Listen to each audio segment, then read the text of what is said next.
Bien, en este video vamos a estudiar la relación de corrientes en un transistor bipolar de unión. Anteriormente, en diagramas antiguos de circuitos con transistores, el símbolo del transistor se representaba encerrado en un círculo, en una circunferencia como el que estoy mostrando.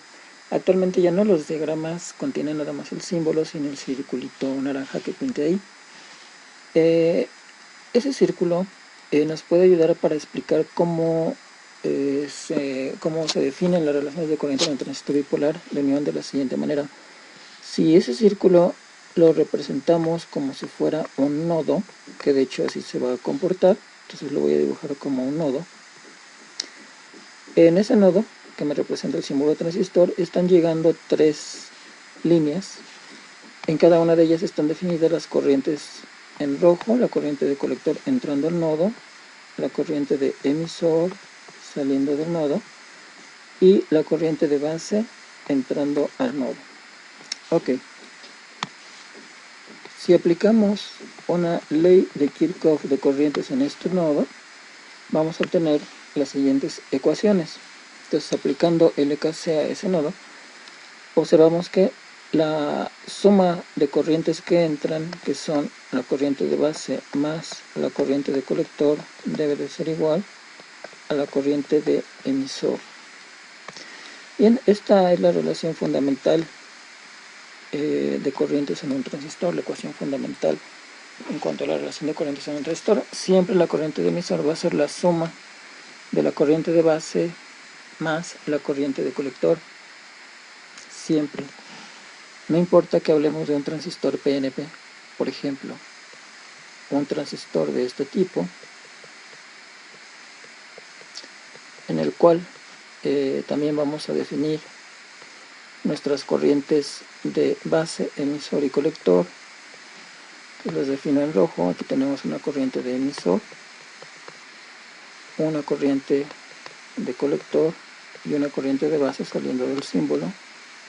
Igual, si el símbolo lo encerramos en una circunferencia y lo consideramos como un nodo, observemos ahora que la corriente que entra al nodo es la corriente de emisor y salen las corrientes de base y la corriente de colector.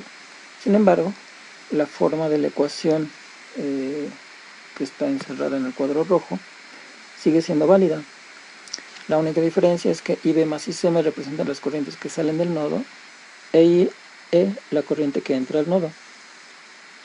La ecuación es la misma que la del transistor NPN. La única diferencia es cuáles corrientes entran y cuáles corrientes salen del nodo, ¿okay? Pero la ecuación es la misma, es válida, sigue siendo válida tanto para un transistor NPN, como el que tengo mostrado aquí, como para un transistor PNP. Bien, esta ecuación le voy a llamar ecuación número 1, y a partir de aquí vamos a intentar derivar otras relaciones importantes. Si recordamos en el video anterior, cuando cambiamos el modelo del transistor, lo simplificamos y lo transformamos a un modelo de una fuente de corriente controlada por corriente, manejamos una ecuación lineal que nos indicaba cómo se iba a comportar la corriente de colector con respecto a la corriente de base. Recordemos que en esa ecuación aparecía el factor beta relacionando la IC con la IB, la corriente de colector con la corriente de base. Ok, a esta ecuación le llamo ecuación 2. De la ecuación 2 podemos expresarla de otra manera. El factor beta, despejándolo de la ecuación 2, resulta como IC, definida como IC entre IB. De hecho, esta definición es la que le dio el nombre al parámetro beta como ganancia de corriente en emisor común. Ganancia de corriente porque tenemos dos corrientes, una corriente de salida IC entre la corriente de entrada IB, en emisor común porque el subíndice de emisor no aparece en la relación. Entonces recuerden que el emisor es una terminal común compartida por la definición de la corriente de control IB y la corriente de salida IC. Entonces esta ecuación le voy a llamar ecuación 3, es la definición de beta como una ganancia de corriente. Ok, si combinamos la ecuación 3 con la ecuación 1, perdón, la ecuación 2 con la ecuación 1, podemos tener otras relaciones interesantes entre corrientes. Lo que voy a hacer es sustituir la ecuación 2, que me representa el valor de IC, en la ecuación 1, sustituyéndolo en esta parte.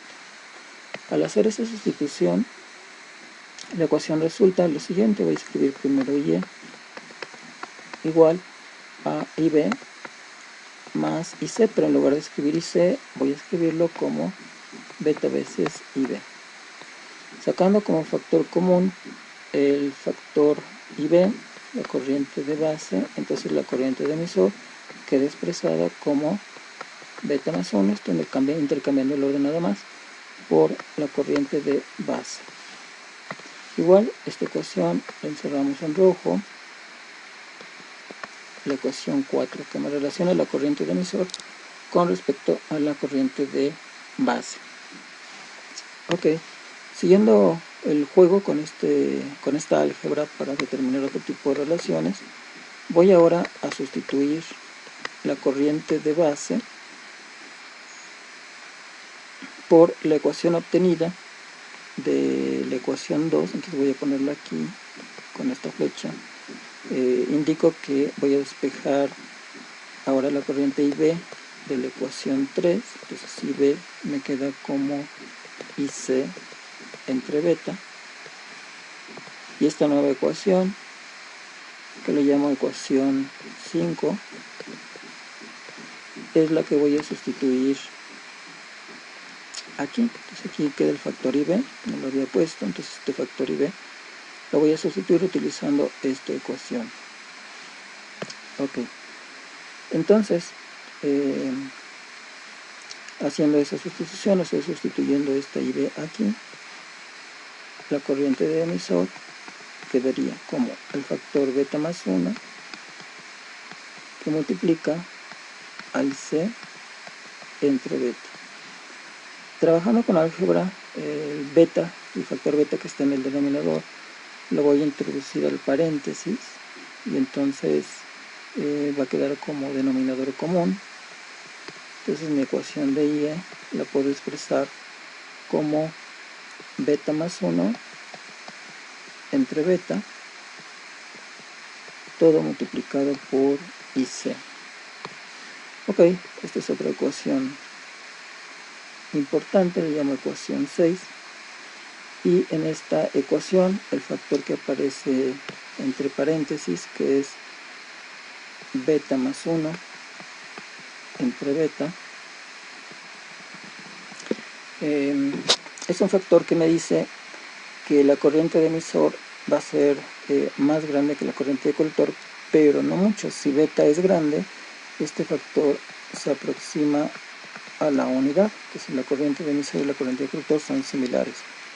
De la ecuación 6, si despejo la corriente de colector, es decir, escribo la ecuación al revés, entonces me va a quedar como beta entre beta más 1 por Y. Entonces es la misma ecuación, pero ahora despejé la corriente de colector. Esta ecuación le llamo ecuación 7, de hecho es la misma que la 6, únicamente estoy despejando IC. Bien, al escribirla así, nuestro factor que queda ahora entre la corriente de colector y la corriente de emisor es el factor beta entre beta más 1, y este factor es especial, se define como el factor alfa, que lo encierro en un cuadro rojo también porque es una ecuación importante, le llamo ecuación 8, y este factor alfa se define como la ganancia de corriente en base común. Vamos a ver por qué, voy a ver un poquito más de ese factor. Entonces trabajo con ese factor. Ok, en esta página estoy nada más recopilando la ecuación de IC en función de I, como la ecuación 7 y la ecuación 8, que fue la última definición que dimos de alfa. Lo que voy a hacer es escribir la ecuación 7 otra vez, pero en lugar de escribir el factor beta entre beta más 1, lo voy a escribir con el factor alfa. Entonces mi ecuación quedaría IC igual a alfa veces IE. Bien, si aquí despejo alfa, el factor alfa, me va a quedar como IC entre IE. Aquí se puede ver claramente que el factor alfa corresponde también a una ganancia de corrientes, la corriente IC entre la corriente IE. Por eso se le conoce como, a este factor se le conoce como ganancia de corriente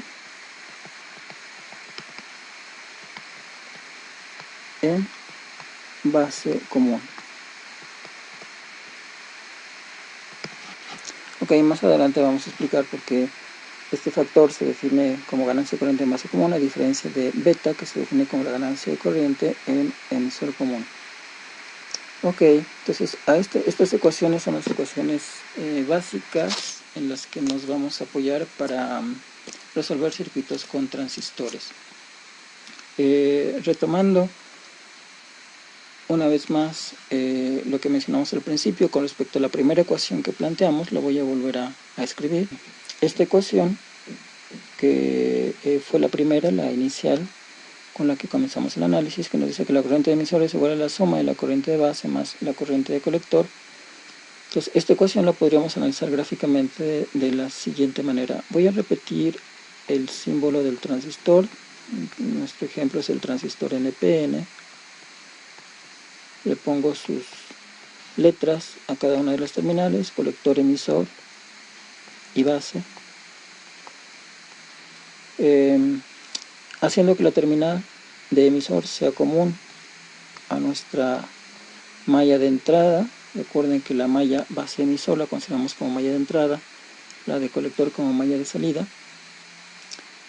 Si tomamos el terminal común a ambas mallas, la terminal de emisor, voy a tratar de representar gráficamente el comportamiento de las corrientes de base, de colector y de emisor. Ok. Recordemos que aquí tenemos definida una corriente de base, que también la podríamos representar como una corriente de malla que va a fluir por esta malla de entrada. Claro que no he terminado el circuito, debe haber alguna fuente, alguna resistencia en esta parte que se encuentra abierta en la malla de entrada. Ahorita no lo voy a colocar para no cargar demasiado el dibujo. Entonces esta corriente de malla debe ser la corriente de base que estamos definiendo en la terminal de base del transistor. Forzosamente debe ser esa corriente. Por su parte, en la malla de colector definimos una corriente de colector así. Entonces esa corriente debe ser la corriente que fluye por toda la malla formada entre colector y base, la cual la voy a representar con una flecha, pero con una flecha gruesa. Esto me representa la corriente de malla, que es la corriente de colector en la malla de salida.